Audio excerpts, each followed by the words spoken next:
le I pam pensini po kiso le tongata. Ono Singapore told ya tunu e fa mama le pensini mo New Zealand. O le malienga o le liwa le fa tuanga I fa tinonga moni. Ma temene o fa wa waile awina mai o soa o ma le pensini New Zealand e pona fa ai e Luxon. O te mata o fo o se isi o maua e a fia de Misile Wellington o ma po se tapanga mo tangata sa ta o ma fa tasi Palestina in Newtown e mate I tuina I ni fa ilo o le fa mai. O to tolu ai nei la to o mautino la fia de pisi mo nei o le Misela. Aria le mata nga luenga so I fo malo loina I sila o le mata o fo ta I so tanga mo le tangata sa ai fa tasi I le fale aina le Mediterranean Food Trattoria and Delhi in Newtown o a fia de Misela la mo ivo aprila. Aria le official for mai so I fo malo loina reach of the bond. O tangata sa ia fale aina I le Fiafia Mai la to I le mo fa sa ina mai le Misela o fa ona ma fa ina fa ngoina ni aunga. Ia ta o tangata muli nei wa fia sa ia fia le me sa o le ngoina le to tuar so I fo malo loina ma vave ona fa na po este na ua ye loa e a fia o se fulu nei ia no fanga o to sina ia ia so tanga ma to tolu o ila to wa fia le Misela. O sui kom sina to vale to le leo Chairman McSkimming. O ia to tongi le Misela utala so tanga malona no fo e pali te malo o tongi la fonga.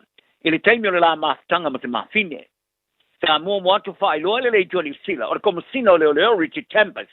Sa tusi fa lo ia McSkimming. E tapa ina le to tongi le tupe. Ai por tiro lo se fa unga faia ina ia to tongi ai.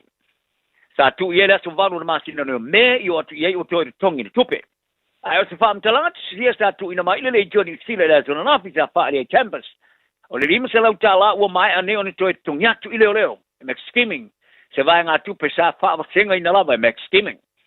O le tarsanga mo le tupe le tongi atu. Ile mai ai leo so enga le pulenga tu ma o te fatinonga leo. Independent Police Contact Authority. Sa fa matuina iana su enga sa fa fa unga McSkimming. E vala au lista mai tai sa faisla ma tanga fa ungari e la te mafutai ini temi i le falitari malo a tongi leo i le wafis fumreono.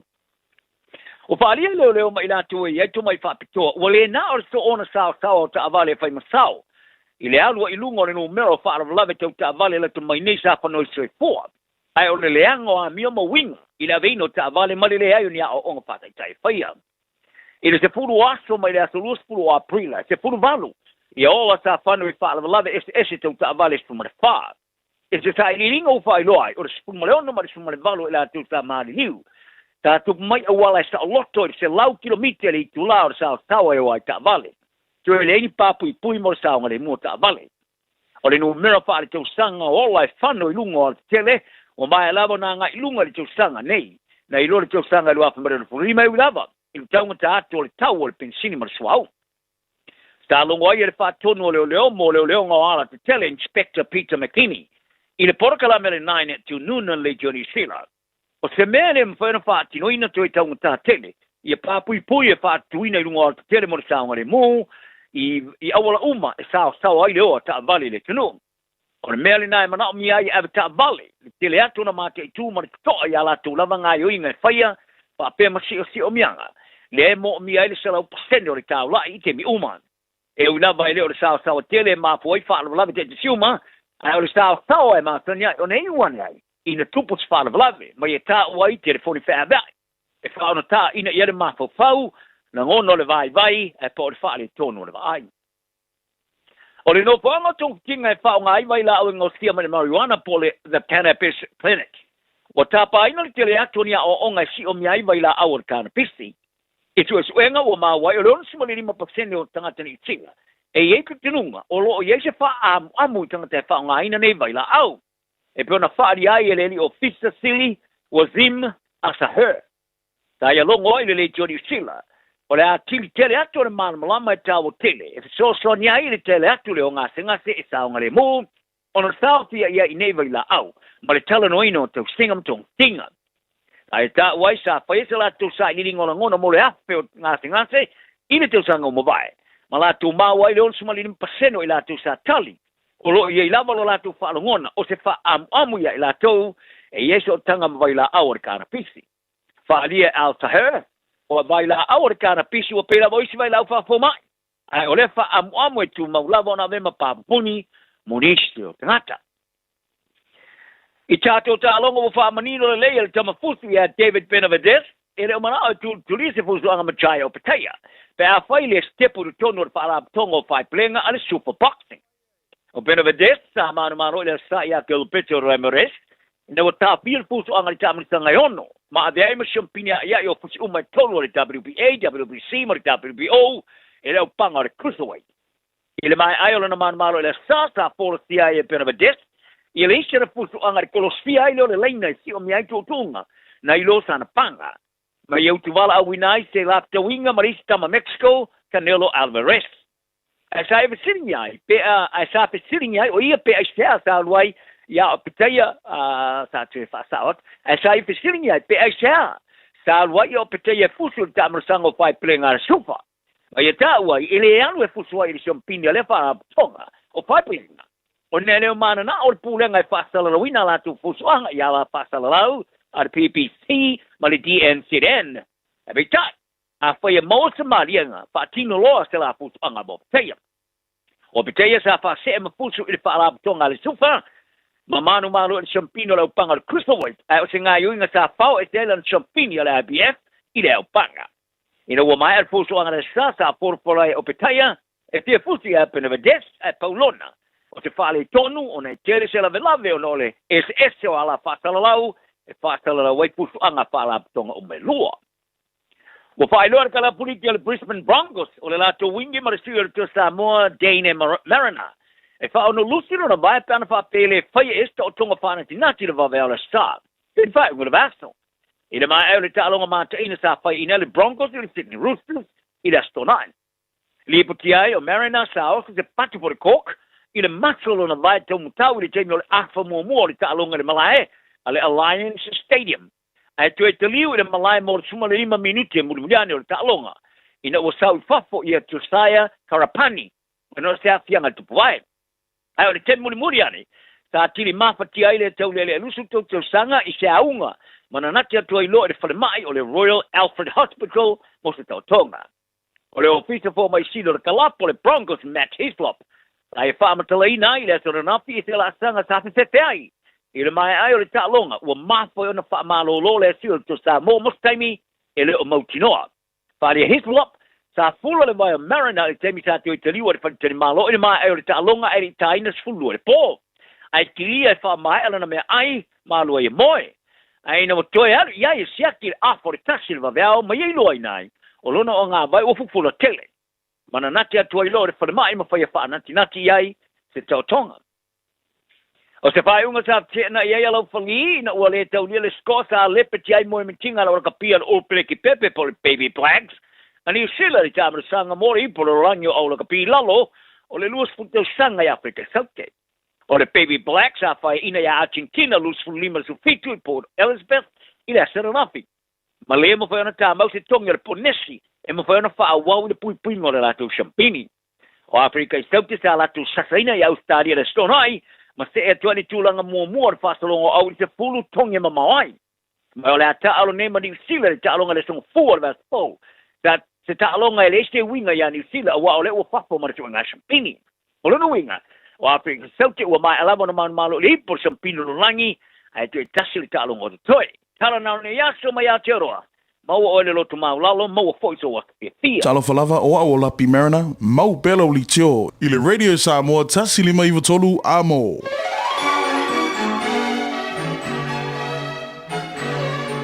Talo falava o eti fui mona McCarthy, o asolua vai asta itasi ma li sfulu li tai au, o lo au wina atuai le por kalame to te pai le ainga. O se por kalame tātou te fitu wha iai li telo mta upu au ngā, a wale ati na e o tātou ainga. O lo fina ngalo e tā ua whaatasi miso mātou manatu. E fisosoani lea a wāse lumana I manuia o tātou ainga maloto I whale. Manatua le por kalame to te pai le ainga whaatasi mau eti fui mona McCarthy. Ia so lua vai esta I tasi nei le sifulu le tai au. I lunga le radio Samoa, sifuli mai vitolu amo. Whaftai le alofa maleanga le leo le atua. O tue mau wha nei awe noa tā ua mwhai whauna tātou wheloa I lungo le ala leo, nei fo I tai au fōu. Ia a wase whaapoponga I tātou polkalame māsani ole tue tepa lea I le ainga. Ia e vi ia lava lea li, o ia na whaapena na ia tai loutou soifua ma lo wola, le vai a sa atoa I fofuanga lava se io mai fo I le nei fo I tai au fōu, lo tu mauli alofa o le atua. O le o tātou taunu mai fo I pe o nau tau sila fia I le, nei fo I vai tau o le soifuanga, ia pe fōlinga mai la tau a mata le malulu. Ai pe ta iane o tele tonu e mawhanawhana pea o tau mau I le alofa ma le anga le lei o le atua. Whawhelo I atu le pa ia maulunga o le tātou o tanui. Tūlanga whaalupe o le tātou o tanui, mai lawa I maunga tele se I o maunga iti, o le au whai ngā luenga a le atua o lo whawhale le manu. I so o se whatawhai tāblanga wa le tala ina o le tala le lei, pa ia maulunga o le tātou o tanui. Pia lava o lo whaapena o nā fio malala mpapa au ai whaafilo I atu ma le whaalo o le tele lava. Ia, nai tu asina sina I ta māma tina, whaafetai le tatalo, whaafetai o lo tau tau po inga lava pe lava o na awata pe langona whaafetai mai le tau te pele ainga. Awa o tali tonu lava mo le to tele o I tātou umanei, o tau tatalo ma le tāpua ia o whiangai, a inga I e talavou tulou le pa ia ma le mamanu ta mamatina. O alo ma whanau I ngā luenga ma o onga. Ai o tau e tāpua I matatalo. Whapena o na manu I ai. O fuafuanga umalawa I le aso ma le aso. Whawhelo I atu. So I fua manuia. Pia olo e mafuta ma yele nei tai au. Whapena fua na whawhelo I nisio tu asina sina I tono maota tangata mātutua. O lo whapena o na mafuta mai ai o te whaatalo whātu. Ia te oe le nā, ele o whaangaloina o tau I talo sanga mōlia I aso whaiso. Whawhelo I tele lava I le pa ia ma le mamalo o tātou ainga. Di ia le ali, pe lava o na avatu lava la utalai vai asa. Taitas, ele mwhana whaangaloina o tātou ainga. Na ea fio mai ma o sau sa I le malo. Ai ale o whaeina oe o le whale o loa, ia whapena, ese ngā luenga mātang o fie, alo ofisa o lo iai o lo e tau tuai fe malanga inga, ofisa o lo ia, whapena o whale sui, whapena o tele ia, whale kāmuta, whapena o whale e valina, kāmuta ina o whale, o nisi fo ina le valina, ma whale lei o ta vale, ese le māneia, o kampani ese, whaftai Samoa, whaftai ainga le tau wivi, a wa le ala lea na e fio mai ai ma o sau sa ili, pe lava na o avatu, ta ule leia oe, whaeina oe, o tātou uma lava na o tangata anu Samoa, pe amanuia mea uma, ma solonga le lei I le alofa o le atua, whawhitai le whae atunu, nei fo isin so se ngā luenga lava, le se ngā luenga e whaatau waa, I le atua whaftai o whea lava o e tau tuai, o le tatalo I ele au whaamalolo o le atua I ate oe. A wheloa ma le whaaloalo o tātou o tinu pele o Samoa, o atu fo iei tātou whaasalaunga, o e nisi fo o lala papa au I tinu e mamao le ke lope, pa whelo I atu ma le whaaloalo tele lava le nei tai au fou. Nei fo I tai au, ia o lo whapena na ma au o nātu ma le sunga le oa o iata vai meni, nei fo I tai au, ia o fisusu ia I lava, pa tai o na fo I vai aso o teo, o le sunga ia fonga mua, o sunga iata vai meni le nei tai au, ia alo malo lope, ia le sunga ia tia, atu na iei se aso toi fo I mai, nei tai mi whawhelo I atu. E pe lava o nau tau sila fia, nei lava por kalame o fia lava e mafuta mai e mātitua se I o lava, I se o pito I titi, o ti whaatala whātu ma le whaalo tele lava. O le upo le atua o manatu I ele nei tai au, manatua. O le vai asa o mua po le asa sa, o le asa o le o tina. Mai o ti talitonu lava o le tāua tangata uma le finangalo o le atua. Ai peita iane o le savalinga wha le tangata, lo iai masoi fuai le lalulangi nei, o lea tātou te muli e fo le te leonisi o te mpe wha tāua ina foi, I lo finangalo ma lo lota mo tātou ainga. O lea la e te sila fia ma o wilo te tono o New Zealand nei, o lea sa nei le sifulu o le masini o me ia o lea so leo tina, ia, te lea tā penanga. Ai, o te fia whai tawina fo ila fiong pa ia lea tu atonu, tasi nei vaenga tāua. I lava upu tomua o le tu le tino loto ma fau malenga. I fai tauina nisi o fiong pa ia le atua le nei tai au. E fesoasoani mai, ma whamanatu mo i tātou ainga. E me se lava o tina. Mo au lava ia, o se tasi nei o fionga pa ia le atua. E ese lo fia iai. E ina ua o mo fai tau iai tau sanga i tele. E mea moni sa feta laile li e ese fo ile langona na iai. Ona o le alofa o le atua e awala ese.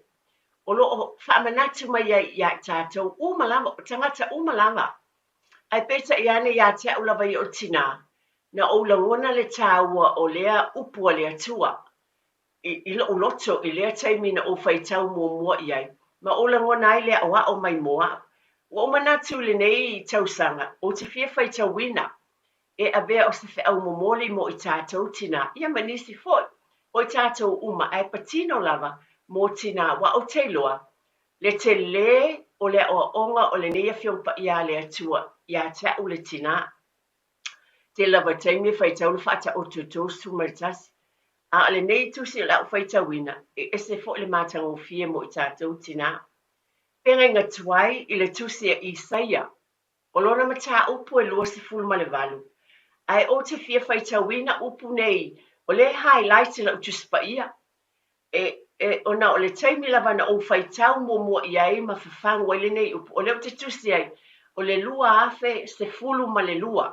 Pe o te fai tau tuspa ia. O le aso lea na o fai tau mua i upu nei. Ma na matua o lava le fe awa le atua ia te au. O le tina i nei upu. Lua afe se fulu ma le lua. Le tusi la utuspa ia. Ai o te fia amataina mai le Isaia 5:4. Pai e lau tispa ia le leifo tātou fai tau iai. Ai fai mai amata mai le fai tau ina. I le fai upu e iwa. Se i o lona fai unga. E fai sina umi. Ai lau te talo. Ona o le vai aso tina. Ma le aso tina. O le aso tina. E te le lava le fe au. O mai. E mai mo i tātou uma. So e te pai le ainga o le tamā o tina ma le whanau, ai moa o le tina o lau te talo i ao ngā fo i mo o le tina le upu le atua. Pai mai le a fiongpa ia le atua le tusi a Isaia 5:4. A mataina le fai tau ma le fai upu e iwa. E whaapelo na fai tau ina.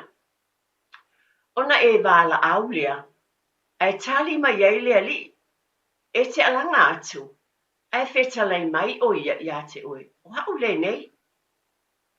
Pe a fai e te whaate e se ina le amo ia te utou. O le tusi 5 ma le upu vale. Tusi 5 ma le upu vale.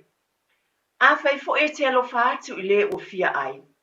Ma e fafanga ia maa ona o le o tinga. O nā alua e lea o lo malama i le pōli uli. Ma lo pōngi sā. E pei o lea o uli ia. E ta ina foi oe e lea unoa e lea lii. E whaamalie foi oe ia te oe. Pe a onge vai. Ma whaamalo sia o wivi. E a vea foi oe e pei se whanua ua whaasusuina. E pei o le puna vai foi. E le mate o na sua vai. E se le mana ia. Whai mai le whai upoesa oe suma le lua. O e te tupu mai ia te oe. Na winga o lau whanau lea. La tau te atia e mea na whaatafuna ina mai na mua. E te whaatuuina whaavae o lea tūpulanga ma lea tūpulanga. E ngoa ai oe. O le e atia i le solo. O le whaaola i mga ala i mea e nonofuan. A whai e te liu ese lo vai i le sāpati. Ai le whaia lo lava loto i lo uasa. Ma e tā ua le sāpati o le asa fiafia. O le asa sā, ua sā i le ali. Ua mamalu. Ma e wha mamalu iai. O lo e le whaia ai lo wa mio. O lo le maua ai lo lava fiafia. Ma e le tautala ai i au lava upu. O na e fiafia lava le i le ali. O te whaati e ti e foi ia te oe, i lunga o mea mawalu lunga o le lalulangi. O te whawhanga fo ia te oe i le tofi, o ia kopolo tama, wā o whetala I mai ai le whafonga o le ali. Ese le mānaia la whai tau I nei tau sanga peo na wat o le teimi mua na utanga ai highlight la utuspa ia ina o whai tau le nei whai tau atoa mai le whai upo e iwa se I o le whai ungo le I sei e lima sumalvan. A e whai tau iai o la o whamanatu ma lo whaalolo tele lava e le ngata o ainga ma le mawhaina whai tau tuspa ia. Ai mawhai a te oe le tina, se le mānei o whautuanga o lo o mai ai. O oe mai lava le amatanga, vai mai le whetalai le atua, vai mai le upu me mo mua lava lo I whai mai. Ia ave ese le mele o le upu e vatu lo utu a, o se upu vale e te avatu, ese le mānei o onga, tulo lava. Ai ese le tele to I whaitau, iai to I whaitau e au ngā. Na o ngā moa, o lo o ngā moa, whamanatu mai o e tutupu mai a te oe, e iele alofa o le atua, pe a whai te savali, o le whai tau muli ma le a whiongpa ia le sfulutu, whamanatu mai ai, le tā ua o le aspa ia o le atua, le asa sa pati, e se fo I whai tau iai, ma e mana tunate I te talo I le ali I tina, e whaali I a te oe, le langona moni o nei upu mawhiongpa ia le atua, o le tele o lo whai tau iai, o le tele fo I leo le whetalai o le atua ma wha malama lo na finangalo. Wau ngā, e au ngā e wha malo si au moa o fo I le tina, a wa o tu whātu, o na o te loa, e au ngā mo I tātou tina le nei a whiongpa ia le atua, ia te oe ma I tātou le savalinga, I te tonu o lo ainga, mai ia e alofa atu, ma ia avatu e la e ole sosoani I o fia ai ma fia inu. Ese le tele o onga taua, ma na tua le tusi nao I saia pe ona o avan. Tele la vo taimi, a tau tala I tina o fai tau no le tusi lea, ma naia. Pa ata o tutosu ma tas, le aisa faina o le mea tau. Ai tasi le nei a fionga pa ia le atua. Le tu fa le nganga tina, ona o le aso tina o lo mua mai. Ma le savalinga ia sa uma lo tau soi fua ma lo uola. E a o tele le nei a whiongpa ia le atua mo I tātou umalama. E mawhai e a whiongpa ia le atua e a o I whaatonu e whasosoani I la tātou savalinga. I le se tasi o I tātou e ato o toa, pe ona o whai atu. O le upu mua le whai mai le upu le na o whai tawina, whai mai. Aua lava pe o le mele tātou whai mai, o le tusi o lo lima, ma le upu vale. Aua tātou tusi lima isi, ma upu tātou te whai atu nisi le tusa ma le finangalo le atua. O le whai upu mua lava le na o whai tawina, whapea, e este le loto o ngā le atua mo tātou tina ma lo whaalolo tele lava. A tau nei tofu I tātou ma upu e au ngā le tuspa ia e, pe ona o avatu. E este te leo le whawhangu le atua I loo fo I o langa whaatina I loo ainga. Te le au ngā o le nei fo I tau ma le whiongpa ia le atua e meise fo I. Le whaapa ieina ma le whaamaluina o lo nāspa ia. Pe o le tātou iai tū la fono o le asafitu e malo loai. A o le tu e whaamatala le lei mai I le nei a whiongpa ia le tā ua o le aso pa ia o le atua. E mwhai tātou ta ua o le aso Fiafia. O le aso pa ia o le atua e whaata waina. I le o ina o tau walo ma lau fo I whanau. Ina ia manatua le alofa o le atua. I le whaatua o ia le alofa o le atua na o oe. Ma lo ainga, ma e tau te ngā lulue po oi lava. Ai e te alofa I so se tasi. I le na alau e ka le sia. Le lo ainga poto, ma lo lava fale. Ai whaalau tele lo walofa I tangata umalau. Mo umisi tala I le whiongpa ia le atua mo tātou le nei taiao. O nai tā ua tele le aso tina.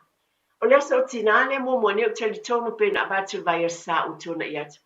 E whaata waina I tono e ka le sia. Tono ainga tele o mea lofa. Pai ngā mea lofa. Tu ina tu tina. Pe nā fo I pe o na batu vai sa le whawhangu. Tele o nisi o tina mai le whiongpa ia le atua n tātou tala noa iai.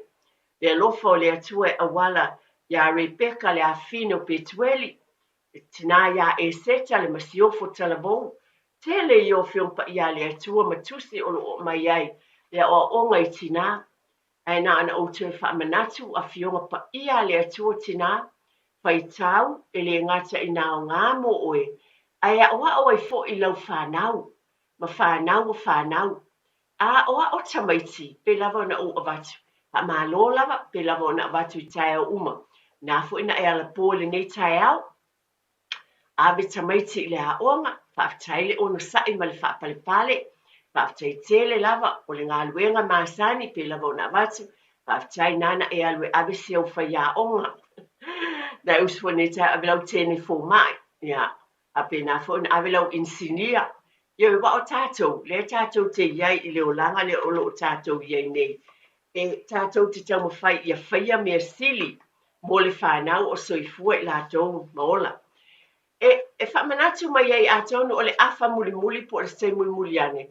O le atalai nai le tātou telefoni, mana tua le vai asa te anei, na talaina le tātou telefoni, ia e to lua I la ua na wala au mai, o le la utu ina o la ingoa mo le tātou sei, sei muliane, a le afa muli o tātou porkalame. A tau talaina le tātou telefoni se wala o mai ai, o ai se tina tāu o le tuspa ia, la fo I sau fina ngalo. Ia o ina ai oe, ai mai se fo lo soifuane, ma le tau singa si o tina mo oe. Ai, tātou tele I o e le vaenga le tātou, whaari unga o le tātou vaenga momua. Ia o le afa pēnao na avatu pēle nei taimi, e taimi e te wala o mai ai pe a mai a ia tātou whaasalonga. Whaapisinisi, lau sunga tawai ma le whaaloala. This is a huge reminder. Sorry, that was a bit much. This is your big reminder to do that little job of getting your winter immunizations, including flu, booked in now. They're available through bookmyvaccine.nz or your healthcare provider. O se tala Fiafia nei Samoa, wei nei si tautua ma se unanga family noto mai le kampani o le City Car watu si tasi dua lua Lincoln Road Henderson. Te maua iai le tele o tawa la poa band e o foi tatu tawa le laiti. Tania foi la tau whaale tonu tongi e talafu mo le tatu cashback. A ma tatu lima se lausi aga i atu le lima afe tala. Pe so te mai ungia Peter Pernanto le numera o lua tasi o wale walu fitu lua. Pe a manaumia se tawa le fau molo ainga I le tau malulu. citycars.nz. Au kilani wa esa uni. A fio mai loe le Harrison's MZ I o tahohu. Le fale ofu polenisia pito I sili o na tele ai la e mua liin te mai ta e mawhanau. Mai ia e sui ai la e o oi mea lofa masulvania e mawa o mai le no whanga I tasi. A fio mai mawha I lo mai le Harrison's 20 e to asia ai le 20% mai uloa ufa pa uina. I oe, ta o mai le Harrison's 20 ma surfe ai le 20%. Le Harrison's NZ I le 23 Hall Avenue o Tahogu e te le fiamsia. E tutu wa e lana whanau, ma lātou ta ua o ia o le manuia. E vi ia foi o ia I lana tane. Lo o tina, whaafetai lo alofa whaamaoni.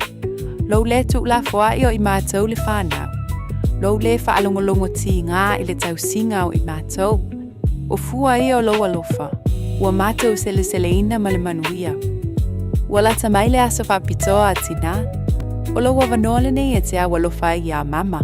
I se tusi, o le tau wanga a le Radio Samoa mo le Mother's Day o le native sanga, o le Dear Mama.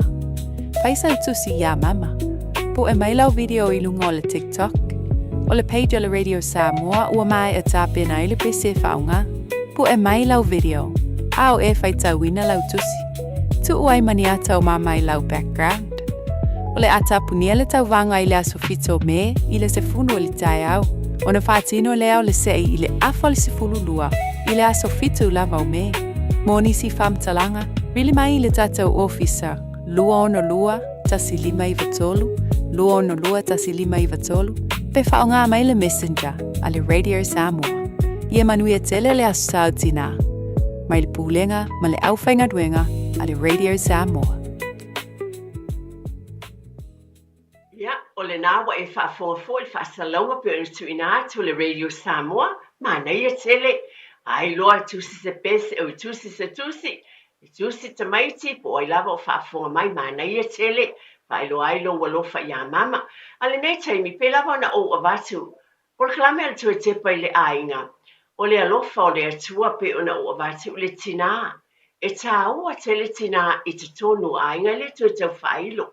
Ana le tue whamanatu lava le nei fo I tau sanga. Tātou whailonga ina le aso tina I le sa o mōmua. A le ani tā ua le tina ia te o mwhauna e wala au mai. Mana tua lo tāpina ina. Nai me alofa tupe e lua ta I se lau tā la. Mo le a whaiele tātou se I se teimi mulmuliane. Ia mo le a whapena o na filifili ai po ai o le a whamanuia ina. O ingoa o lo o iai le nei taimi I te tonu I le tātou ofisa nei. O le sunga ia whamanu ropati. Whamanu ropati. Ia, ma le tina ia penina. O la ua ia na wala au mai le vai sa o tuana iatu. Whamanu ropati ia ma penina. Na le te olua ia na wala au mai. Nisi o le a wala au mai fo le nei vai sa. Ia o le atu ina foi o lātou suafa I le tātou sei. Nei taimi o whaatalis tātou wala au. O te manatu e whaatau wa ina I lo loto o te tono le fiong pa ia le atua. O tina o folafolanga. Manatua, ia vei tātou o tina a whaini a tātou folafolanga. Ia tātou muli muli ma wha maoni I ai.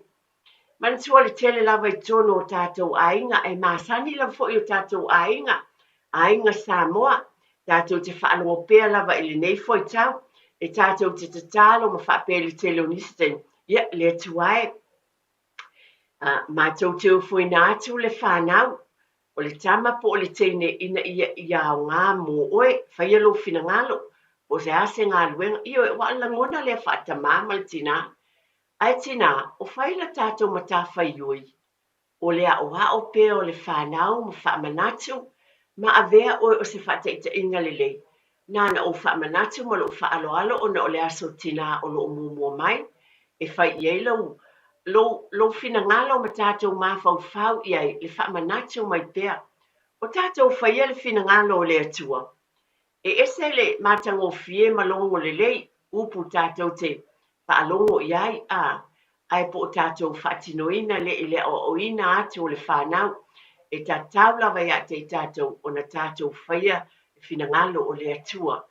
E au wale ta penaina o le whanau. O le wai e le tātou wala au. Whawhelo I atu ma le whaaloalo e tātou wala au. E whatalo whati o tunga whatia eti. O le swafa ma le whaaloalo tele lava. O ato nina leilunga. O ato nina. Whawhetai ato nina. Ia sano ia o le tina. E vili atu lava lango lau por kalame o le tina o te whaatau e a ovia ili tuspa ia o le tina le o yo kapeta ili luna lo tu tele mwhaatu o tua ili atua ia le ana sauni a ili awala na whaasau ina isi ana kama o mose le ana whai mawhaau tanga fo ili nu o Israelu na awina mai ai hupito le mea sa nofu polonga ai ina pauna alo manatu e watu tonu tina o tuspaia wai tele a tina tau o tuspaia. Ia pe o au iau whaatau a inga ia te au ia, ia tina ia i o kapeta. Ai momole ati le nganga whaaftai e te tu sau por kalame mana ia nei aso. Ia rwhangia le atua sanga whaafua loa pelo soi fua. Au walawa le tau tua i ngā luenga o lo e ngā lue ai. Whaamanu ia atu le aso tina eti. Whaaftai tele lava mo talia mai o le wala au sunga. Lea oa oa lo whaatu, whaaftai tele mo le awa noa. Whaaftai tele lava ato nina, ia lewa e whaafonga mai, whaatawaina tina o ato nina, o sea o onga tāua mo I tātou. Lea lofa whaatina o tina ia I oka peta. Na ia tau mawhaia I le mea na te mawhaia, na ia whaasaoina, ia sitama. O langona leo I tātou tina, tātou tau mawhai I leo langa o lo tātou iei nei, o ani pōpua ngā mani whainga tā mani lu I taua le li o le langi. Ai o oe mā o lo tātou tau mawhai na ia la vea ina, e whanau mai a sātani mana au. Pape nāle ta pena ina I tātou tina, whaptei tele lava I le wala au atou nina, o le whawhangu tā ua mo I tātou. A wā o tina umai te tono le whiongpa ia le atua, e iai se whi au o lo a mai ai mo I tātou, e tātou talieina ma whapena na sosoani, I le savalinga o le olanga o lo tātou iei nei, whaatai ato nina mo le wala au mai, I o ka peta. Ia, o lo whapena pe o na tātou mawhau le aso tina pe o na ua batu. A tātou te talo, te leo teini o tātou ainga tātou te wala au ai, le tuai alofa mai. Io foi nātu le whanau ia te oe whaonga ina, mo lau au ma lau ngā luenga, po le ala wai so se awala, so se ngā luenga I te whina ngalo ai, e tau tuai oe au whai ala tātou vaenga tina.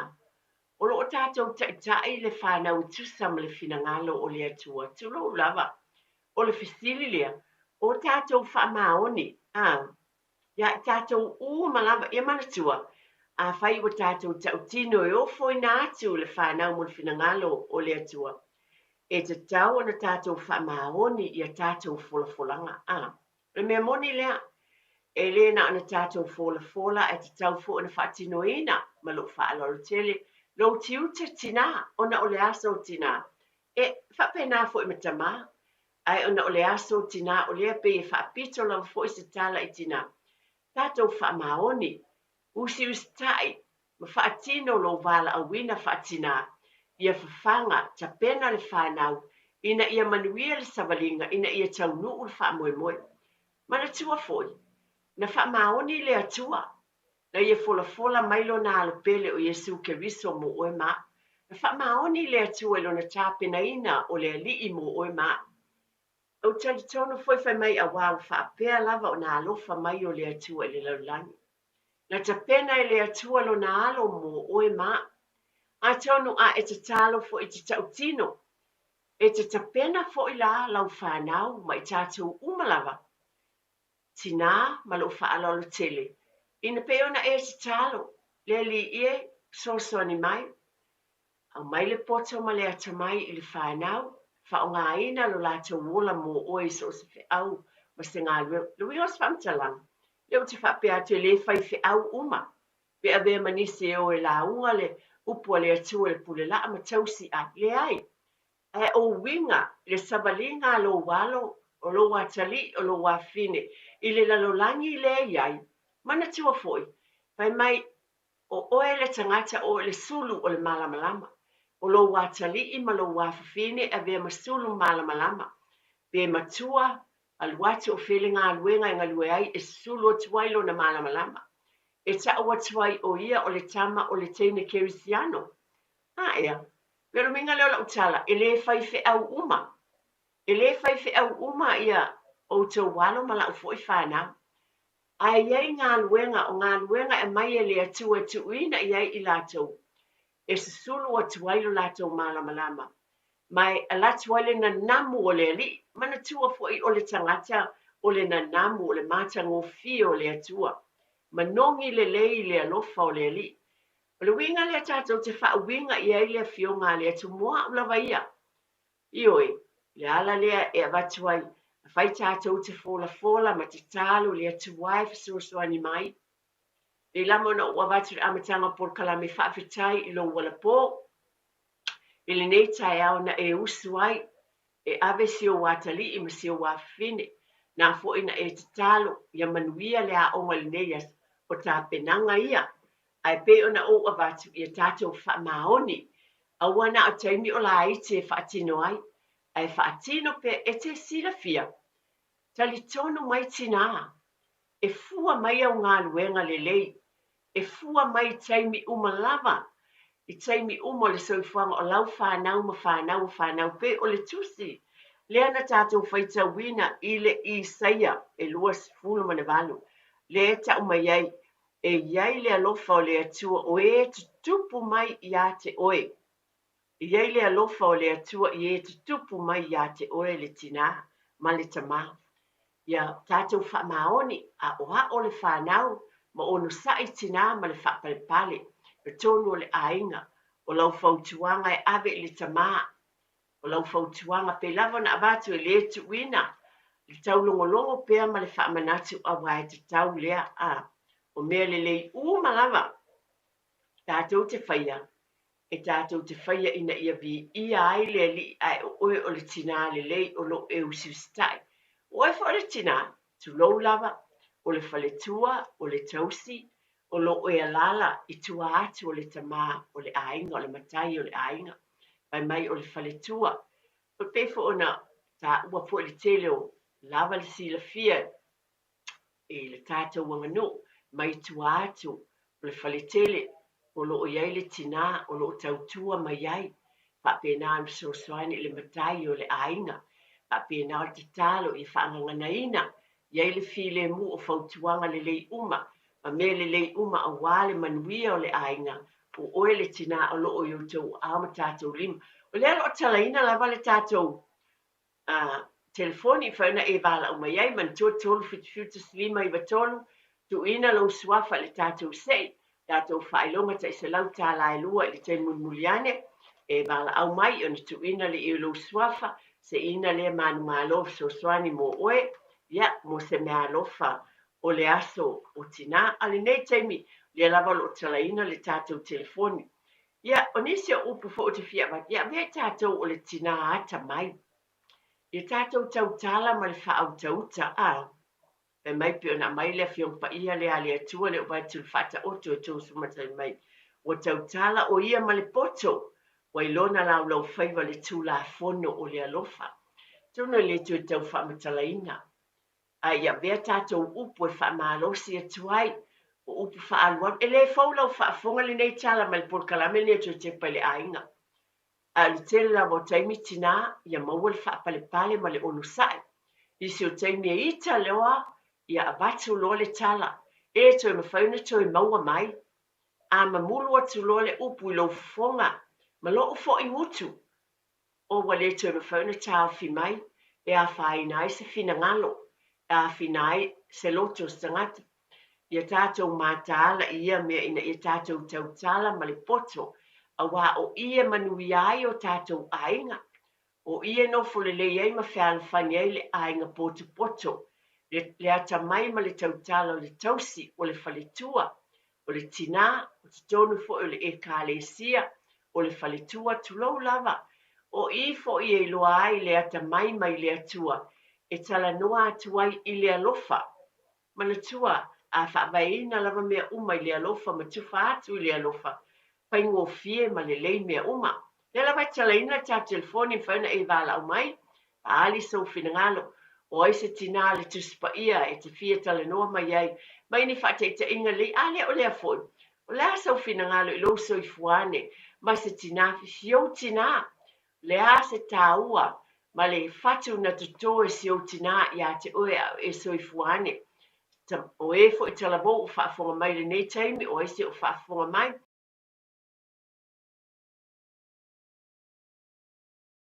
se fe au se mea tāua o lo whaia e lo tina mo o e te langona ai le whaafitai. Ia po o e fo le tama o se wāba o se o te olua lo whale tua o le a se fe au momoli ma se mea alofa wa maia e le atua e au wala le tina o le ainga. Le ngatai lea o te tono o tātou ainga. Mana tua foi o le tina mātaala. Mātaala ia lava pēr le suau u le moli. Ia oa ne I pē le kate, ia oa foi o na pē le moli e sulu pēr. Ia utuina pēr I tātou suau o le anganga pa ia o le atua. Pa pēnā o na tātou mātāla I taimi malava. O a taimi e whaososoina ai lo ainga a. Maua le on sai. Pe o mea ia tātou te mawhau le alofa o le atua. O na tātou tau mawhaile a mai I o tātou wolanga. Whaaletina o lo e soifua ma o wolaitina. E le whai ngofie. Le whai ngofie le o langa le tātou te iai. A o le tina e ata mai. Le poto ma le whautauta e le lei. E mai o le lau lau whaiva o le tūla fono o le alofa. Ioe, o ina o le alofa e fonga ina atu e o le tina e manuia I atia e. Ma wale whaalfani. Tātou wata mamai ma le whaalorotele lava.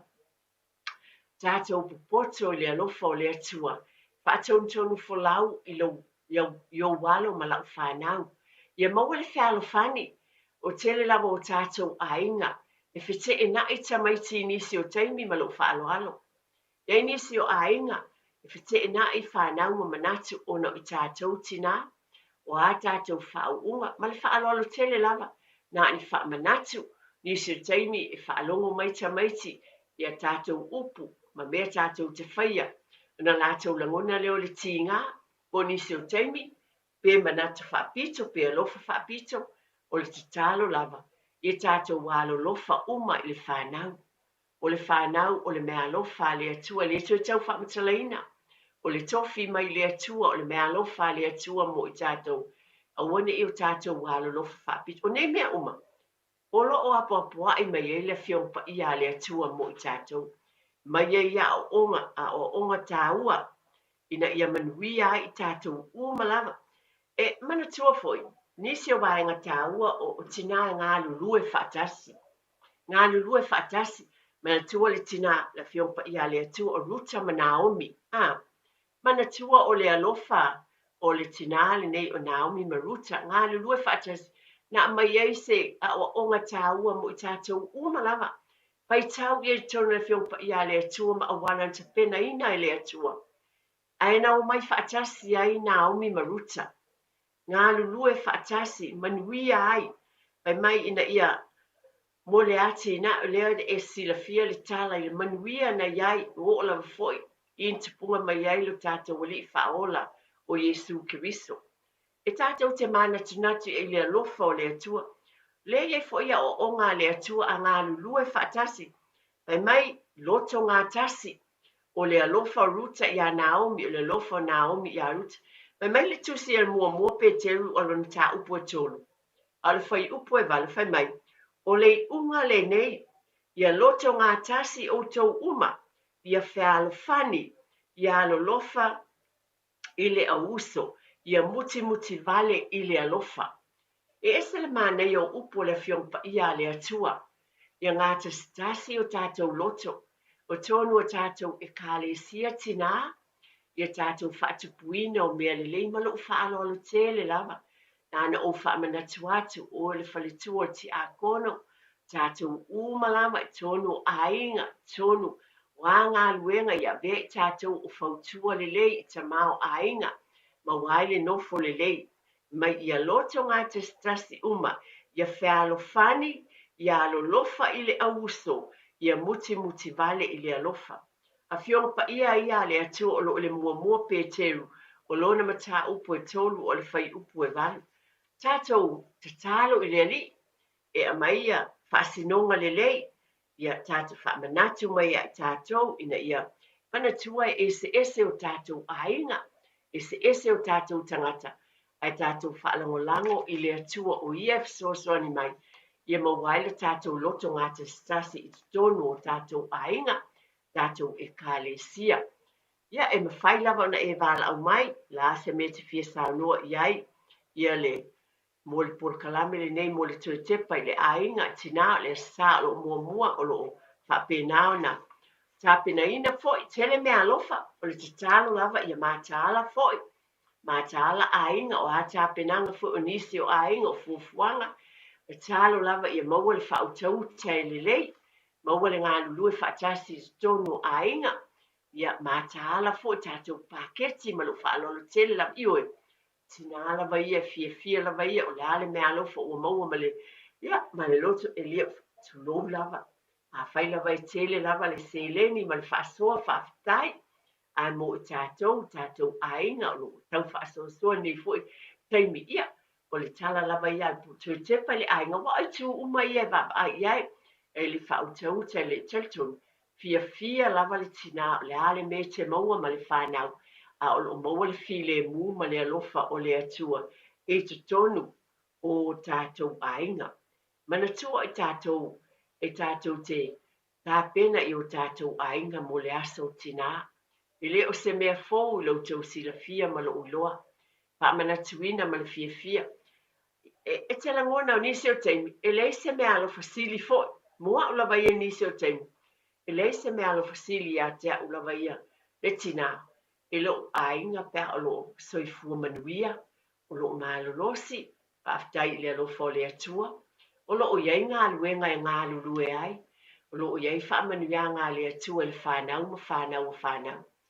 Ai masani lava na whai lava la o tala, ma le tala moni lava lea, Pai lau tala. E lei se mea lo fasili mo au. I lo o lo wa ai atu I whanau wala o whanau. O lea I soi fua mai o lo ola mai tamaiti o lea o te ola. Mo au la vaia. Lei ni mea lo fasili mo au la vaia. Mai o lo o le whapea o se Fiafia Mai o tonu o seisi. A le tala e masaina o whaia. Ma o wa ai atu. O lo o alo lofa I le ali. Ma la tau I loa le atua. Pe o mea manatu ia ilo ulava tina. I te tonu lava o tātou ainga. E ese uma lava o tele whai atu. O tele o whai mea. O honi e whai ese mea alofa. De ai. Io e pule lava I lofi na ngalo whai ni mea alofa. Ai pelo winga o lau tala. E ese uma o tātou langona. Ia te ua ia le tina. O te whai so o a u lau whanau.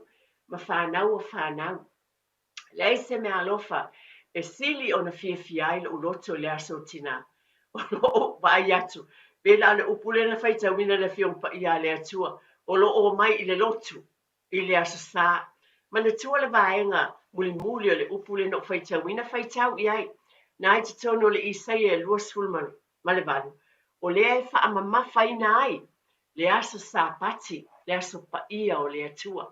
E ese le taua I le atua. O lo nasa pa ia. O la ula le atala. A fai fo I vai san te fai. Le ai se me alo fai sili. Mo mama, mo tina, le aso tina.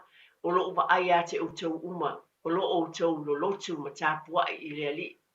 E ese le mana, e ese uma langona. Ai pe o la ule nā. Tala atu ma lo ufa alo alo. Ese le o tāwhina le tele o mea alofa mātango fie. Ma mea le le te tufa I nātu. I lo ainga ma lau whanau. Ma le tarieina ma le whaafitai. Le la whaatani le o mea alofa mana. Ia lava mai ata maa. Ia o lewa ele tātou wala au, a tonu o le tātou wala au muli muli lea mole. Nei por kalame, tā lofa lava ma le whaalo alo. Ia, tā lofa lava tina. O le suafa ma le whaalo alo? A mosa. A mosi. A mosa. A mosa, whaafitai a mosa. Ka malulu atu tulou lava a mosa saunoa ia. Ia, matango fie le por kalame. Ia, o le nei aso whapitoa we sau noi ai, o le asu tina. E a watu e sau whamatalanga whatau wa e wingai, ili tina fui o le nei a hinga ma le tina o le whanau. O I whamania ngā le tua pēr nei sau noi ai. Sa tatalo fo I ai le te mi o lai titima. Ma fia wa ai, ma fia moise a hinga le lei, ma se whanau le lei. Ia o le tala moni ia le tala nei. O te ia e lisi a Fiafia la sa. I tausanga e tele. A e vili mal tangata e mātou whare. O le tamaitai. Sa o whai atu e sela numera. A he me matala noa. Ia matala noa alea. Ona umalea ia exchange my numbers ma meo ma details ia mama alo wa ia al maftang na ia ana no fo ia ma fai le fanau ma ve ma ele ia ta mail tina ma poto o ile pe o to tele o tina o ia le vai tani ai peta o se tina pe sili ona le late to no ma to ainga wa o istanga tele a to le pula I le vai al nitina na ona faia manga luenga o mai no ia manuia le whanau ia manuia sio mata wainga ia mo ia le o ato sio ele o manuia ele o mawani meste a le o langa le o mato ia ma le whanau matua matango fiele alo fole tua le nitina wo ia fua I moa o lo whaftai le pokalame toi mana tua ile le amatanga le nei mafutanga ma le atina ino sio mātou aina. O kasi matanga o fio le tua pēne I sauno I tina. Ia o le poka rame matanga o fio o iwe I saunia mo le aso tina. Ia o le tala na matanga o fio le lofo le tua. O le alawai mafuta ma le tina le tangine. Ia o matua fo le whana mauanga luenga mo e satu. Ia alo le lei ma matango fie sio matau ainga. Ia is whamtalanga nai winga le. Ile nei aso tina wai a mata mea mai ia ono whamatalanga lea maleanganga whaftai. Whaftai tele lava a mosa, whaftai tele lava I saunoanga o le tama, whaftai tele lava o tai tonu, o lo whaafone pa ia ma le mamalu o le tātou o tino, ia o whaalongo te fo I lau sauno, mai moni ma wha maoni, ese o wala e tapena e le atua I lona finangalo alofa, e mafuta ai le tamama le tinama, pa o ngā ina fo le soifua ma le ola I so se fe au ma se ngā luenga. O le ala vale vala awina, e o te tau talano so lava le nei upu, e le ai se tangata e whaatau waa I le atua. E le ai fo I se ngā luenga e titi lo nao ngā, e tāua ngā luenga umalawa I le finangalo o le atua. Po oe o le loia, po oe le tangata e te kilini tonu o le ofisa po fea, po oe te tusoina le taavale le falemai, po oe le pule a onga, e te tusa ma tāua ngā luenga uma, le alofa o le atua whaafitai, whaamanuia le atua ia te oe ma le paletua pe ona e tāua, le manuia o le ainga o le atua na ia te pena ina. Whaafitai tele lava a mosa, ia o le nā ua o atu se langona I le aso o tina pe ona o avatu. E ese langona uma, o e lava whaafitai le te pena ina o me alofa le leimo tina, ma na ia tele o me alofa, ai pe ona o avatu lava, na le tala lava moa uia, ai o tali tonu lava uia le alofa o le atua, I le fai ona tapuni na ai le alofa o whanau. E te langona e ese fo le mawhitanga I te tonu a inga I le aso, ma le e ka le isia, o lo o iai le alofa o le atua, whaafitai tele tina, mai le taele o lo uloto ma le tuatepo le ainga.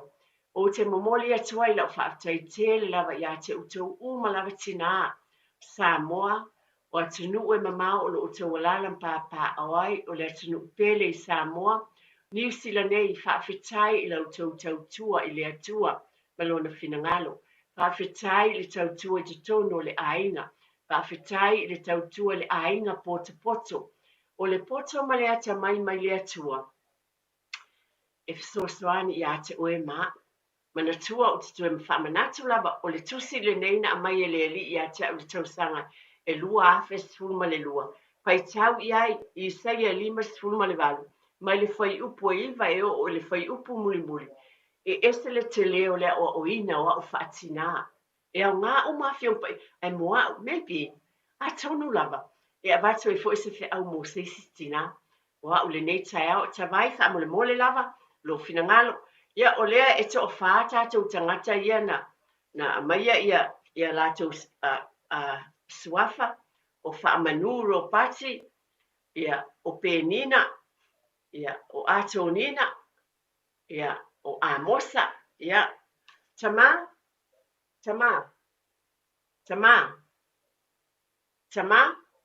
sau wha mole se ina le se, tawai, o le la se e tama le se, Malaya na tina. Manatua, o le piki inale, e suane inale ofisa le ala leo, na piki ai le la se e tama o le ainga le ngua, se imai se ngua na tama, ai ngua ia, fa maoni ale to ina le ova ai se ngua, ia, aftai tama, ia, o ro pati, o whaamanu ro pati, o lea ua manu malo, ia malesi tama whaamolmole, ia, e lua tātou mea alofa, ia, whaftai, whaamanu ro pati, ia ma ato nina, ia whaafetai tele lava penina, e meise a mosa, na le to whae na bala au mai, ia lau sunga tawai, o le a whapena, suma i nei tātou ofisa o le ala leo, o le a whapena o na piki nā tuai mea alofa I te se lau tā la, mo le aso tina, o e umanu malo ro pati, whaamanu ro pati, ma ato nina, piki ina mea alofa te se lau tā la, mo le aso tina, whaaftai tele lava mo e na bala au mai, o le talo lava ia maua e o tau ainga, ia sa matango fie mo tina, whaaftai ia vi ia le li, whaaftai tele lava e lau sunga, le au mo le tanga lulue le nei tai au ia manuia lava Ia le aso tina ia faise me alofa mana ia lava mo Maria. Ma ia whapena ona ia la poe whaile kuka tulo. Ngala. Ia leli, whawhetai a whai ase kuka ia o. Ia leli, ai whawhetai tele la wala te talo. Ia whamana mana tua por kalame nā nei le Radio Samoa. Ia tusiane si tusi, ia mama. Malafo ia iwana e, nā tu nai whaasala lau mai lava. A nei taimi, o te whamanu ia tele aturama ta ele o lo loto, whamangalo ia te unele tina. La se tala ua, la vale, lau tau whaafonga Samoa, o le talo lava, lau tau whinangalo whaatamari, le amanga loai se leo wa uneli tina, ai whaamanuia tele lava lea tu o lea sa tina. Ia ma ia whaamanuia lava lea tu e o tātou ainga lava, mana tua le tu se nā i sa ia 5 ma le whai upue iwa e o le whai unga o se upu mana ia, mo i tātou tina i le nei fu i vai asa. Ia vi ia lava lele, ma ia mana tua o lea tua, o le tamai o ainga umalava. Se fuia ma imanuia. Taraflava o David Tua le nei, o lo e whaafonga mai pēi le Radio Samoa, tasi 5 i watolu a mo. Samoa i manuia lau whaafonga ma lau whaasausaunga.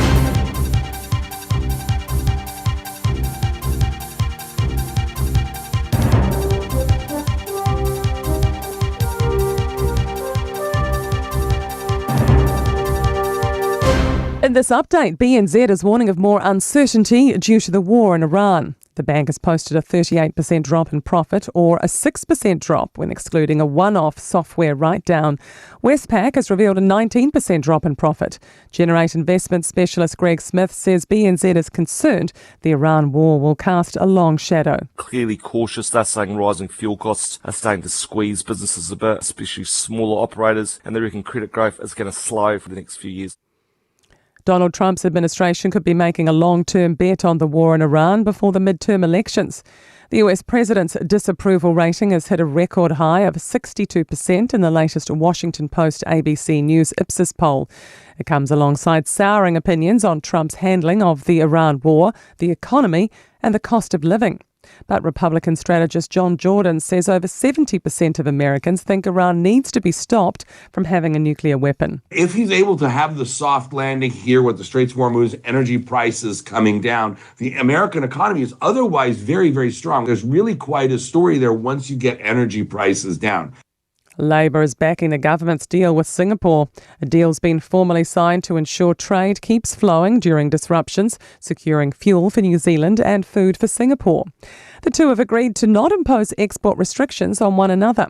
Chris Hipkins says it's a good deal, and discussions started under the previous government. There's a lot of mutual interests here that can be met for both New Zealand and Singapore, so it's good to see the government bringing those to fruition.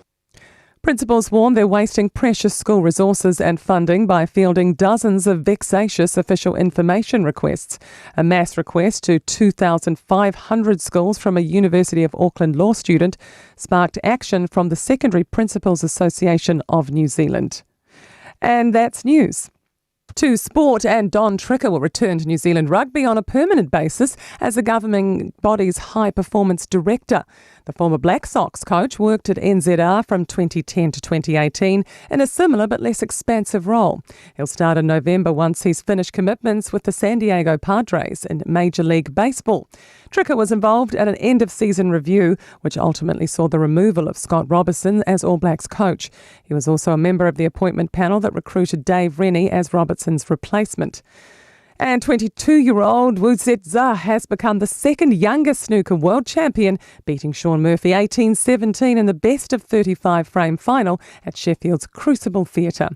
And that's sport. I'm Wendy Petrie.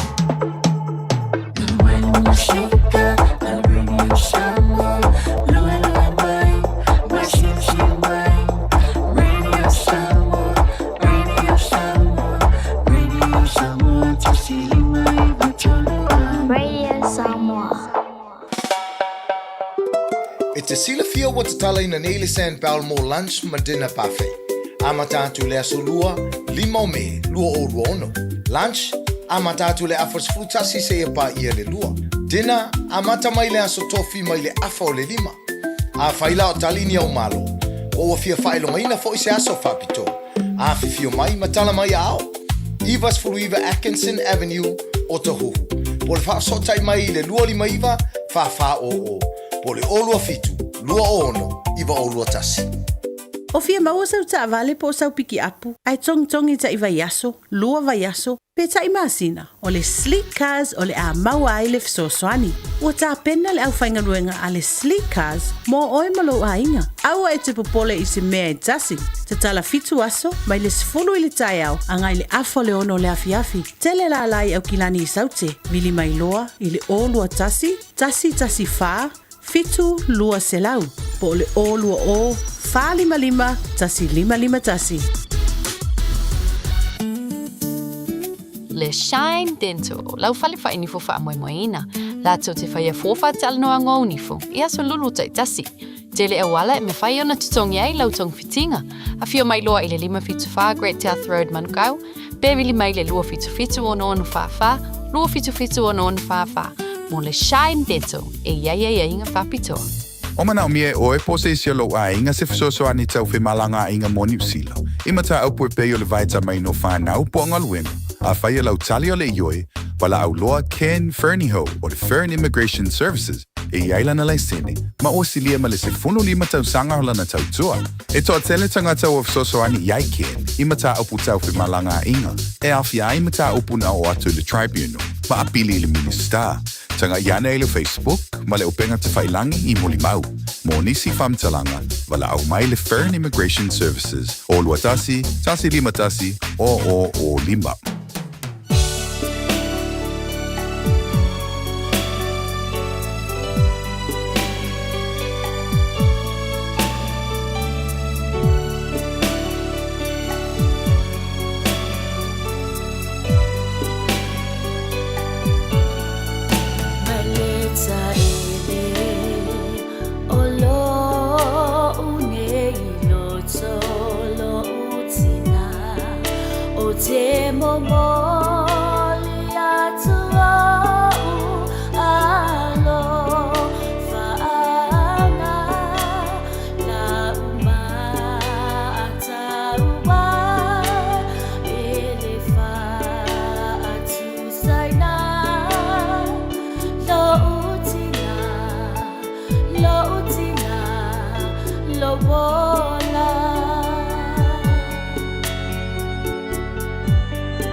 Tina e o te alofa te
Troubles come and my heart's burdened be, then I am still and wait here in the silence until you come and sit a while with me.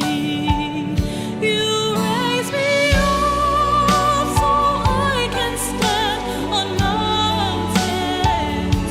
You raise me up to walk on stormy seas. I am strong when I am on your shoulders. You raise me up to more than I can be.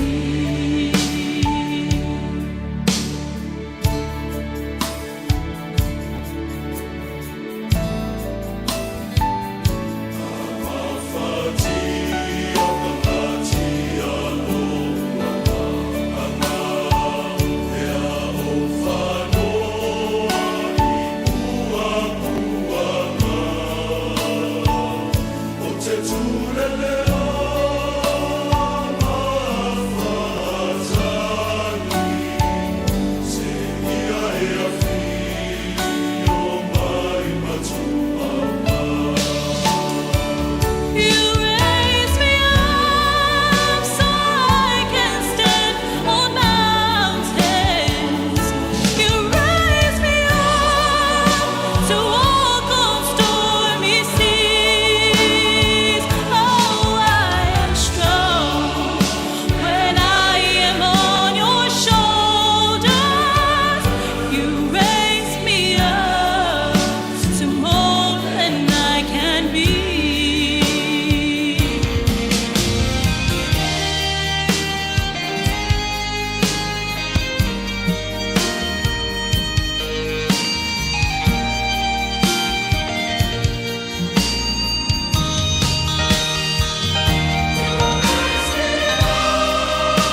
Lord, you raise me up.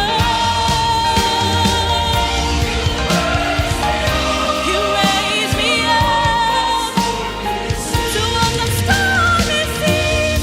I am strong when I am on your shoulders.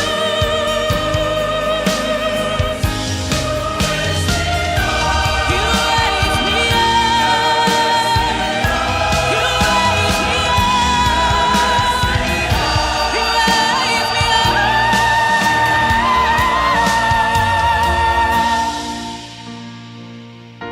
You raise me up to more than I can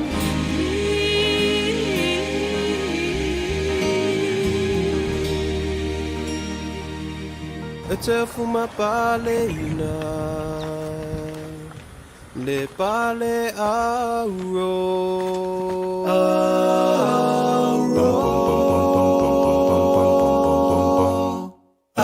Maya, Maya, Leilo le so Fio, Fio, Maya le po E tau le tau le lei E te fuma pale ina le pale auro Ala Maya, Maya, Maya, Maya, Leilo le so Fio, Fio, Maya le po E tau le tau le lei E te fuma pale ina le pale auro Pale ia Pale ile pale auro Pale ile auro Pale ile pale auro Ili maya le pe Ili maya le pu Ili maya le pe Ili maya le pu Pale ile pale auro Pale ile auro Pale ile pale auro E te fuma pale ina ile pale auro Pale ia Pale ile pale auro Pale ile auro Pale ile pale auro Ili maya le pe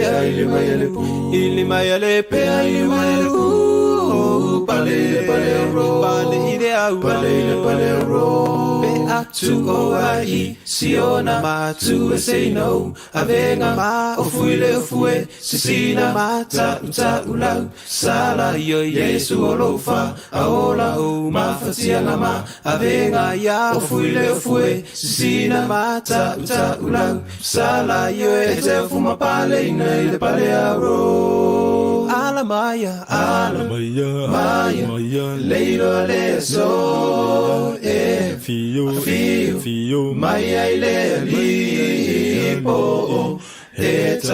Taule Tawalei, Etel Fuma Pale, Naile Palearo. Paleia, Paleile Palearo, Paleile Palearo, Ile Maya Lepe, Ile Maya Lepu, Ile Maya Lepe, Ile Maya Lepu.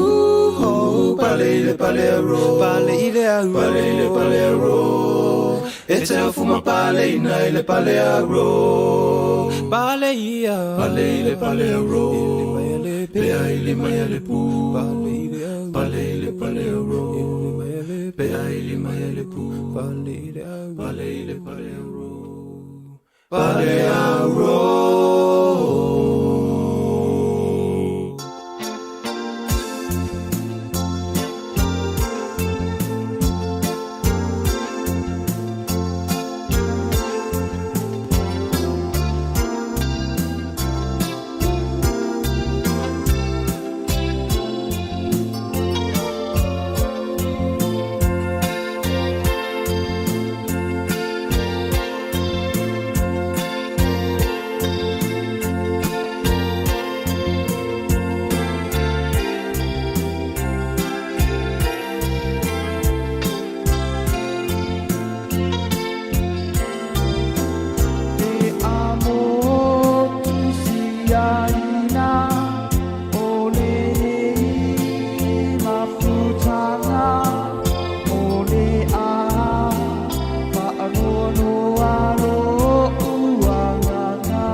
Ooh, it's an ad break. Perfect time to be reminded that winter immunisations, including flu, are available now. Schedule them in at bookmyvaccine.nz or with your healthcare provider. And hey, you might get to tick it off your list before the next ad break. O fia maua sau ta vale po sau piki apu. Ai tongi ta iwa yaso, lua va yaso, pe ta imasina. O le sleek cars o le a maua ai le fisoswani. O ta pena le au whainga ruenga a le sleek cars mo oi malo a inga. Aua e te popole i se mea e tasi. Te tala fitu aso, mai le sifulu i le tai au, angai le afo le ono le afiafi. Tele la alai au kilani i saute, vili mai loa, i le olua tasi, tasi faa, fitu lua selau, po le o lua o, fa lima, tasi lima tasi. Ta alofa lava ao te roa. O le tala fiafia, ua whaiti jenei tausanga mai le ono se fulu lima sui walu tausanga le matua o le soifua. Ua whaatinu nai po le kalame o siaki ma wha ata o le kanesa o tau fale. Ele e senga le winga tele te whaia. E au lia lo le lima walu po le lima sifulu iwa tausanga le matua o le soifua. O le alafo fu atu I lau pusa meli, ia le pusa mo susu enga ma wha ata o tau fale. Ma wha manu I atu lo waso whanau. Ai o le vaenga le leiai. O le a maua fua pusa ma mea whainga luenga. O le whaatinu ina o ia ata masusuenga e tai lua tausanga malafu atu. Se ia o lawa ina I e au lia le fitas fulu lima tausanga le matua o lo soifua. A vave iloa, ma maua a unga o le kanesa I le amatanga. I susuenga ma wha ata o taufale. E ma whai o na tonga fitia ma le manuia. E le aise te tonu. E vave ma whai ngofi. O susuenga ma wha ata o taufale. E ma whai o na wha asao ina iola. A maua lola pusa. Pai loa. E tutua e lana whanau, ma lātou ta ua oia o le manuia. e vi ia fōi o ia i lana tani. Lo o tina, whawhitai lo alofa whaamaoni. Lo le tu la fua i o i mātou le whanau. Lo le whaalongolongo ti ngā i le tau singa o i mātou. O fua i o lo alofa, ua mātou sele ina ma le manuia. Ua lata mai le aso whapitoa a tina, o lo wa vanole nei e te awa lofa i a mama. I se tusi, o le tau wanga ala Radio Samoa mo le Mother's Day o le Native sanga, o le Dear Mama. Paisa tusi i a mama, po e mai lau video i lunga o le TikTok, o le page o le Radio Samoa ua mai e tāpena i le PC whaunga, po e mai lau video, a o e whai tauina lau tusi. Tu uai mani ata o mama i lau background. O le ata punia le tau wanga i le aso fito me i le se funu o le tai au. O na whaatino lea o le sei i le afa le se fulu lua i le aso fitu lava o me. Moni si whamtalanga, bili mai i le tatau officer, lua ono lua, tasi 5 i vatolu, lua ono lua tasi 5 i vatolu, pe whaonga mai le messenger a le Radio Samoa. Ia manuia tele le aso tau tina, mai le pūlenga ma le awhainga duenga a le Radio Samoa. Radio Samoa. Taslima i vatolu amo.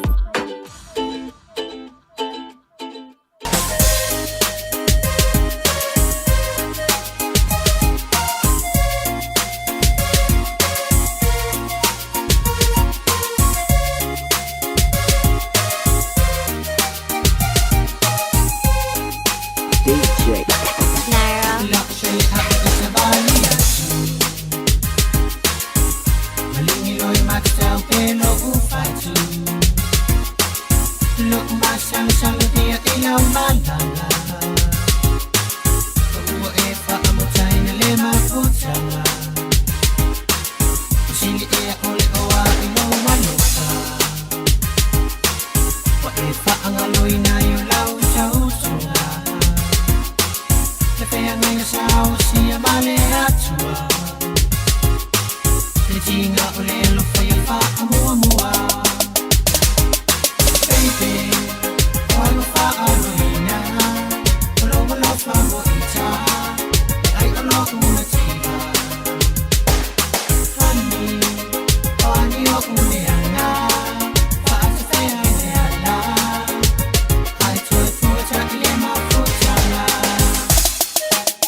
Amo.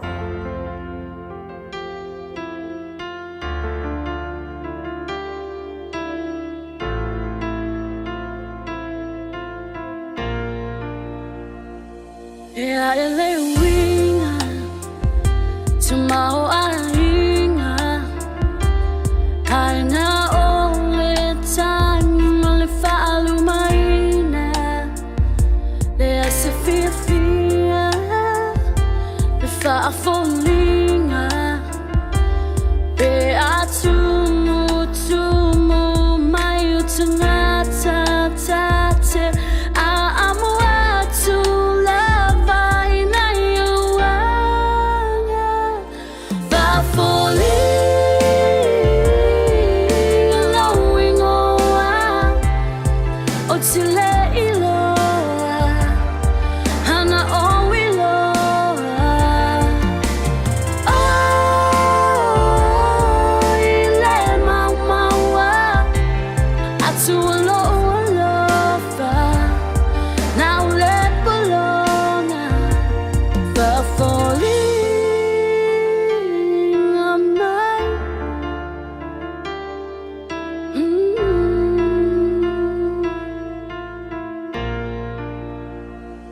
Sao tom fai is a melody. Oh, ma moselumana ilele. I se punga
mawhai o le aura tula polo kalame le leimo o ia so taitasi ona o le langolango malosi le fale maliu a se alo le atunuu o ese tatupu Funeral Directors i Manukau City. O kalame e le leimo o e talo falapa.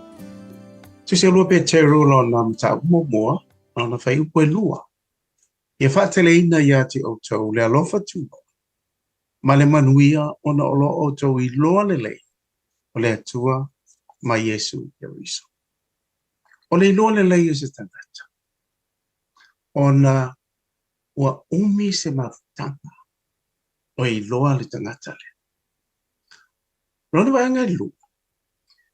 Ona ua o uina masu esu e loto I le o langa ma le tala anga o se tangata. Whata ta inga o te loa le lei. Lo ta maa o tau tai lo longa Yosu. Lesi mai. Mo uroa le lei ave tabani. Ona na o a onga ia o I loa ave tabani. O lo I loa le lei la o lo ta maa. Na whaingo fiei ona o alofa, ma o whaalo, ma o stai I lo tama na o wola mai ai, I le nei la lolang. Lewa mai e le apostolo Petero. Lona I loa le lei o le tu. Wasa ye taimi na a fia ai le apostolo le whaalo to lua, ma na yai le masa salo. Ma le talitonu wha maoni, I le moni o le tua, a Yesu Keriso. O le wata tino mai I Petero, le manuia o le iloa, le lei o le tua. O le tātou whaia onga, o iai nei, o le nganga pa ia, e a oa o ina I tātou, ia tātou iloa le lei le tua, o le moni. O le teneo o lo I loa le lei o se tangata. O le whaingo fia fo I lea o na whai le whiriwhiringa sa o loto. Pe e te alofa wha maoni I le nā tangata. E le ai fo. Na te e atu tangata I utaia. Ia Yesu Keriso a wasa lātou le fia I loa le lei. Lo lātou mesia na valo ia. O le tātou I loa le lei o le tua. Tātou te fia ai ma le manuia, ma iai le saolotonga ia tātou, e le toi pū lea le fefe, o tātou loto mana. O le loa le lei, o le tua ma Yesu Keriso, o le tātou saolotonga le nā e whaambau. O le etalia Yesu, I lau loto I le na yaso, o lau wha o la tanga e whaambau e wha maoni lapa. Mamanisua, e le lei mo ai. O le ese tatupu Funeral Directors o se fale maliu Samoa o le tali foilea o taimi whaingata ona o le malanga al maliu maleoti e mawhai foi ona latu awina atu ma awina mai tino maliu o e pele mai so o se atu nuo lalolangi wala auno le ese tatupu Funeral Directors I le lua ono lua tolu fitu o pea fiu ane ele se fulu manebalu Norman Spencer Drive Manukau City. Hey, don't be that guy or that auntie ignoring a sore throat. This isn't just some drinks and lemon tea in your sweet situation. Untreated sore throats can lead to rheumatic fever. Nobody wants that for their family, eh? Go get your Pepe's sore throats checked at your GP, school nurse, or pharmacy. It's quick, easy, and most importantly, free. So come on, whānau. This summer, take care of your tamariki. Get it checked and get it treated. For more info, hit us up on socials at Stop Sore Throats or visit stopsorethroats.nz.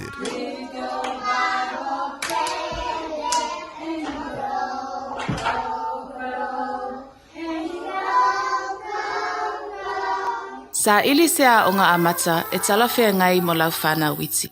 Ai maise I taimi taungata o le soifuanga. O le St. Andrew's Christian Preschool e le aise tutongi. I oe e le aise tutongi. Mo whānau ma le lua I le 5 tausanga. Ta tala lea songa fua I le asu wharaile. Iwa I le tae au a ngā I le tolu I le afiafi. Vili mai loa le St. Andrew's Preschool I le oiwa, lua fituono wha 5 tolu wha. Lua fituono wha 5 tolu wha. Toa tusi se Fulu Valu Station Road o Tahuku.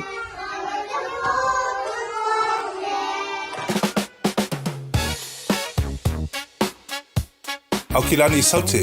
O sa ili se Samoa oe malo ai. O le Enterprise Model Group manukau o lau fale ta vale fa moe moina. O tele ta vale matango fili mai ai. Tele le fisosoani o lau fai ngā luenga mo oe. Mo se ta vale talafia ngai. Su mai I le 5 Grey South Road I nei manukau. Asias fo I le upenga ta whailangi enterprisecast.co.nz. Pe wala au mai I le oval selau 5 lua tolu wha. Enterprise Model Group manukau. Sa ili, fili ma ave loa lau tawani. E te sila fia wa te tala ina neile San Balmore lunch ma dinner buffet. Ama tātu le aso lua, 5 me, lua o lua ono. Lunch, ama tātu le afas frutasi se e pa ia le lua. Dinner, ama tamai le aso tofi mai le afa o le 5. A whaila o talini au malo. O fia whailonga ina fo I se aso whapito. A fifio mai matala mai ao. Ivas Furuiva Atkinson Avenue o te huhu. Po le whaasotai mai le lua 5 iwa, wha o. Po le olua fitu, lua o ono, iwa o lua tasi.